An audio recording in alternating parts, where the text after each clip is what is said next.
Greetings from Seoul, Korea, and welcome to the GSL. I'm Tasteless. With me is Artosis. We're Tastosis. We're back. It's been a little bit, man. It has been. We have not been casting together as much lately. I've missed you. But I've missed you as well. I'm glad that we're finally back together. It's good to be back. It's a real story of today. We got some great games coming up here today. Yeah. A little bit of bonus Starcraft 2 here, not your normal GSL Code S or Code A. No, certainly not. It's called the GSL Global Tournament, and get out on Twitter, Facebook, Reddit, Team Liquid, all that good stuff. Yeah, let people know. A lot of people might not know that we're doing this here. Yeah, it's not the most advertised tournament in the world, but I tell you what, it has some of the best players. We're starting out with a round robin of Group A today. Yes. It's going to be great, so definitely make sure you let people know. Yeah. So, in the meantime, since we've been doing this, we're doing a lot of Code A. That's been a lot of fun. You got any favorite games out of that? You know what? Ruins games really did it for me. Like, I've already rewatched those ones. Absolutely loved it. Those were the highlight for me of Code A, I guess. Absolutely. Code S is going to be back pretty soon here. Yeah, man. So here we just have several new players that we're going to put in here for this little micro tournament. It's going to go over the course of a week here. That's right. And we actually have 5 players playing today. It's going to be Hack, DRG, Squirtle, Fantasy, and Parting. So round robin style. Yeah, that's a pretty sick and stacked lineup. We won't be able to show every single game from this, and it is being done online, so you see the studio's a little bit dark. There's no one down there. We're all alone in here. Yeah. So. Yeah. Well, we have each other. And that's true, and that's all that really matters, Artosis. That's all that matters. So, yeah, get out there, let people know that this is going on, and pretty soon here we're going to be crowning another champion in this kind of micro-burst tournament that we're hosting here. So Tasteless and I will be casting today and tomorrow, which are the 2 group stages. And then the last 3 days will actually be while we're at DreamHack. So you'll have a lot of StarCraft to watch that weekend. DreamHack Bluecrest as well as you're going to be booked if you're a StarCraft guy. Oh, yeah. Yeah. Don't be going making any dates and stuff. That girl don't you've been be leaving the house for the past 2 years, you finally said yes for that weekend? Sorry. It's off, sorry. Unless she wants to watch StarCraft. Unless she's down. And then she's down to watch StarCraft. Yeah. But she can't be talking during it. That's right. Sometimes you watch a show. Don't let her interrupt our amazing commentary. Yeah. Or it will tarnish your whole experience. Yes.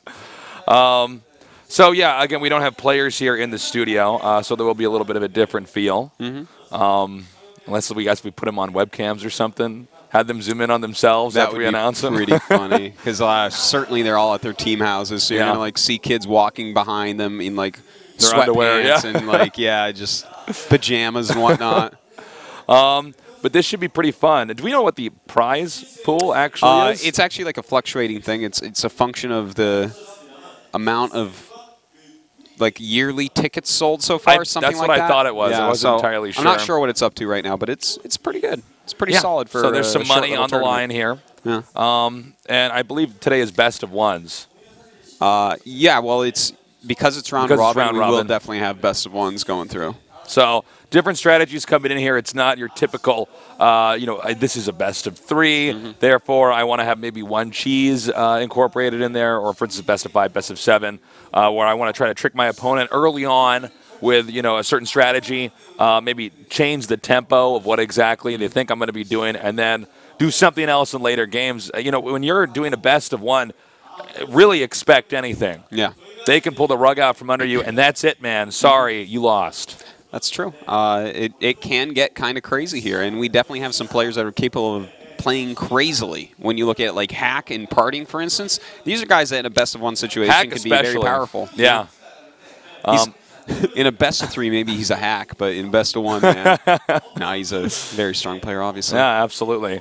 So when the players are ready, we will go ahead and get into these games. I don't think there should be too many hiccups here. It is going to, again, have a little bit of a different feel. We've never done something quite like this before. Not here at GOM before, so we'll have to see what exactly, if there's going to be any kind of other problems coming up in case anybody gets stuck or technical difficulties. But I think everything should go fine. So here's some more information about the tournament, as you can see right here. We're starting out with 16. We're eventually going to leave with just 1.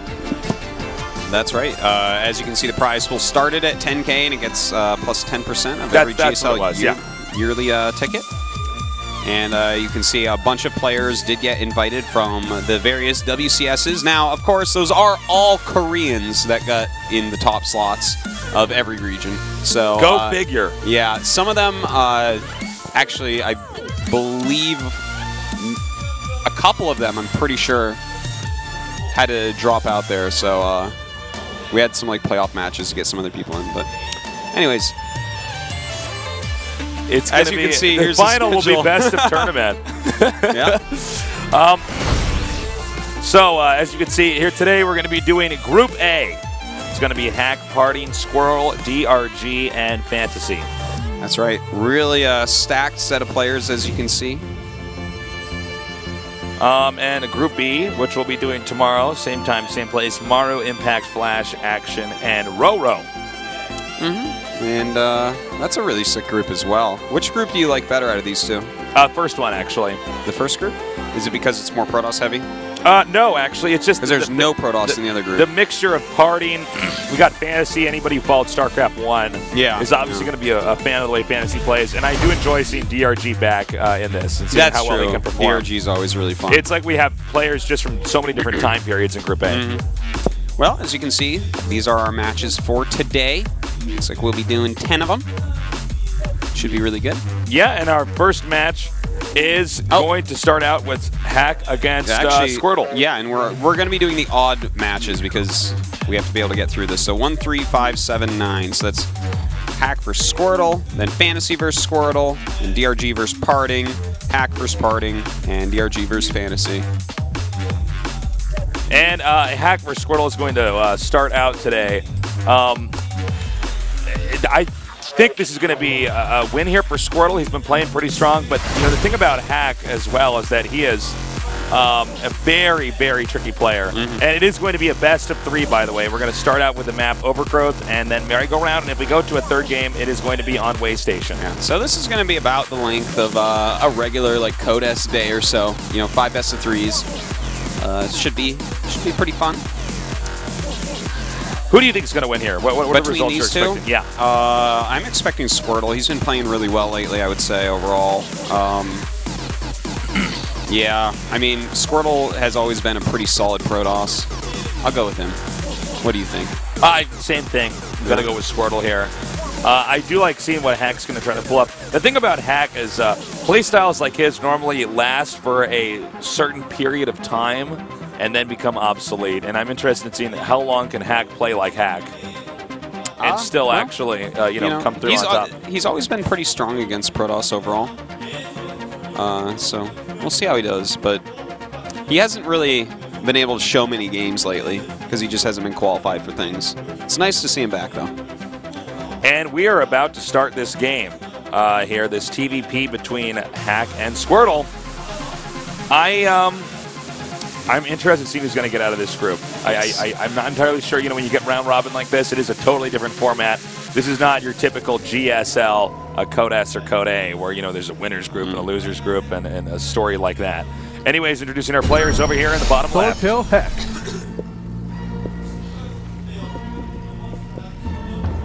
And his opponent here in the upper right. He is. I am Squirtle. Formerly Startail Squirtle. Yes. A hatred match for sure.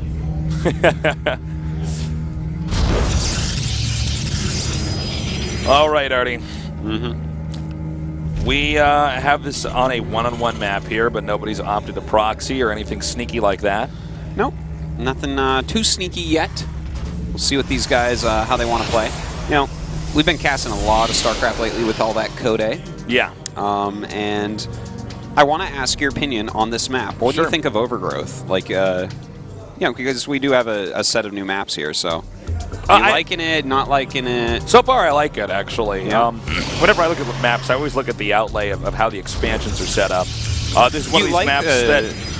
The fact that there's, like, all 4 down at bottom. Like, for instance, Wolf and I were talking about it yesterday, and every single ZVP, Overgrowth is picked. Because if you look at, like, the 4 bases, they're all far away from your opponent. Yeah, exactly. So it's like Zerg's going to have an easy time getting that 4th base, and sometimes 4 bases is all the Zerg needs for the majority of the game. And the 5th base is certainly acquirable. And this is what makes it different from a lot of the other maps that we have, for instance. Some of these other maps, the expansions are going towards the other player. In this case, the expansions are basically equidistant from the main, most of them. Yeah. So you like the layout overall? So far, so good. Okay. We'll have to see how long the map's around, though. I mean, that's one of the key things. Anytime you have a new map, even if theoretically the map's a bad map, it can make for some exciting games early on. In fact, a lot of times imbalanced maps make the best games. This is true, yeah.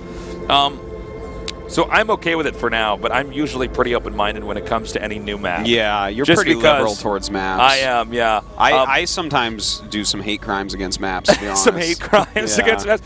You know, I mean, for me, one criticism I have of StarCraft 2 maps over the past few years is I feel like it's been a little bit too conservative. Yeah. I think actually, in a way, we really need to have a push nowadays towards. By the way, just a quick highlight of what's actually happening before I go back on this point. He does have the eBay here to deny a Nexus from being made that will put the Protoss back a little bit, as you can see. He already had 400 minerals a little while ago that he could have used. No, I feel like back in the Brood War days, in the days when you and I were both, you know, purely competitive players, I thought that the variety and the creativity of the maps back then really led to a deeper understanding of the game. And I feel like about after the first 6 months or so of StarCraft 2 coming out, there was such a push towards the conservative, well, this is how you make a macro map, that I think there's a need really to have some more creativity in the map making, simply to make for some more interesting games sometimes. Okay. I mean, think about this. Back when we were playing Brood War, think about a map like Hall of Valhalla, man. It was a great map. It was a lot of fun. It was a lot of fun, but it was pretty imbalanced as well. Now we got a proxy coming up here. Robo right next to the Terran. Wow. Kind of crazy. I think he's going to do an Immortal push here. I guess it has to be, right? Like, don't know what else it could. Like, yeah, I don't think he's going to make Colossi and send him back to his main. That's an old build, the quick Colossi rush, but I would say for sure this is going to be an Immortal push. Yeah. Definitely something that could end up working. He saw that, Hack opened up with a gasless expand off 1 Rax, which, I guess it lowers the chance that there's going to be a Reaper snooping around, and he's decided to, take hold of this game and go directly for a kind of crazy all-in. All right, and we have the Immortals now being chrono boosted out. The real strength of this is that as strong as a normal Immortal rush is, the Immortal is not the most nimble of units. So you're walking from the main, it does take quite a while. Looks like he is not going to find that proxy, by the way. Yeah. But yeah, despite having 4 legs, not quick like a horse. No, not at all. So with the proxied Robo there, you get the Immortals out there much quicker, which can throw off the timing of a player like Hack. I mean, when you're at a Hack's level, you've got this down to the seconds. Yeah. When it comes to timings of rushes. So this might catch Hack by surprise. Certainly it could, and Immortal pushes are quite strong. So we see he is adding a couple gateways, getting his second Immortal at the moment. Those 2 Stalkers should be able to deny the Scout, but actually the Scout gets in. That was pretty sloppy by Squirtle, wasn't really paying enough attention. And you have to look at that and say, okay, there's no Chrono Boost at this Natural Nexus. It's not fully saturated. There's no gases there. What does all this mean, though? That's the question. And I got to say, I don't know if he's going to be privy to this this rush even then.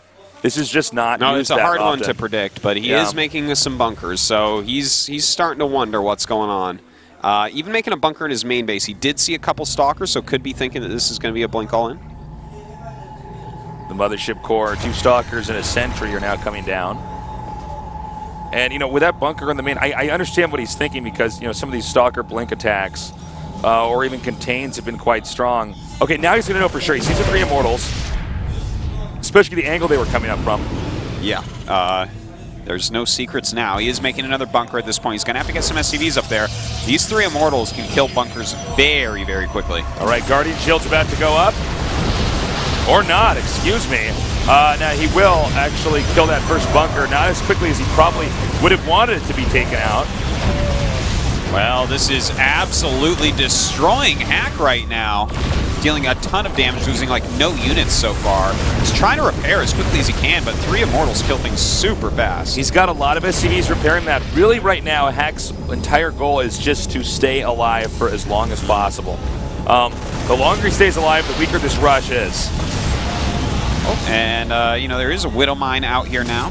Some good shots coming out of Hack. With Stim out now, it also makes this rush much less effective. You know, another Immortal on the way, Taste. This is getting crazy right now. So many Immortals. Like, he's going to be one-shotting bunkers pretty soon here. 4 Immortals is 200 points of damage to a structure immediately. It's crazy. Yeah. No matter how many SCVs you have, that's hard to contest. Now pushing in over here. Well, it looks like he'll take down that bunker in a matter of seconds. 1 Immortal buried deep in the red. Does get targeted down here by Hack. He's trying to repair as much as he possibly can. It's just too much damage. Yeah, that will fall. He does have a nice time warp. That is down right now. Continuing to push him back. These 2 time warps really zoning out any units from attacking him while he kills off all the SCVs. Okay, taking out all these workers now, and that's going to be a GG. He just runs over Hack there. Nicely done. That's right. A well-executed kind of all-in build here. And don't be surprised if you see a lot of all-ins today. When you're playing something like a round-robin like this, especially when it's an online qualifier from a Korean, a lot of times you will see more cheese mixed in. You know, I've watched a lot of those like qualifier replay packs, and it's just, you know, I guess there's like a little bit less preparation going on for a match like this. Yeah. It's more like, well, it's a round-robin, right? You're playing a ton of players on a ton of maps suddenly. It's bigger than a GSL group with 5 players in it. So this is, we could see a lot of very aggressive games like that. We certainly could. Nice strategy there by Squirtle. It was definitely a strategy that seemed a bit anachronistic, and that's probably why it was so effective. Yeah. People don't really do that anymore. It's not as common in the meta, but it still works very, very well. I mean, you were saying 4 Immortals there. That's so much damage being output. I mean, what are you going to do? Well, you're going to lose your bunkers very quickly. And then you're going to lose the game. Coming. That's right. Even with Stim out, I mean, there just wasn't much you could do there. No, he already took a lot of damage. You know, it's a smart build to mix in, really, because you know, people are so used to blink all-ins right now that they just make bunkers when they're afraid of an all-in coming. Sure. But these guys kill bunkers pretty well. So yeah. So nicely done there. We'll see what Squirtle has in store for us in game number 2. We should be starting that shortly here. Now, game number 2 was merry-go-round. Yes. This map, there is definitely a huge amount of area where you can drop the Protoss main, and if they're standing at their third, it takes them forever to get back in. So it definitely could be a map for Hack to fight back on. Yes, certainly. Really excited to see what Squirtle's coming up with nowadays. He's been one of these Protosses that has just stood the test of time. Yeah. He's been around for so long with all these different patches coming out, with all these maps changing. He's still proven that he's dynamic enough that he can still be unpredictable and have flawless execution. Every time that he fades away a little bit, he comes right back strong as ever. And it's kind of weird to see. It's not like Seed or some of these other Protosses where Seed's really good, but I mean, once you solve him, Seed sightings, he's like a UFO or something, right? Like you see him every now and then, you're like, oh my god, is that Seed? He's back. But Squirtle, he's like pretty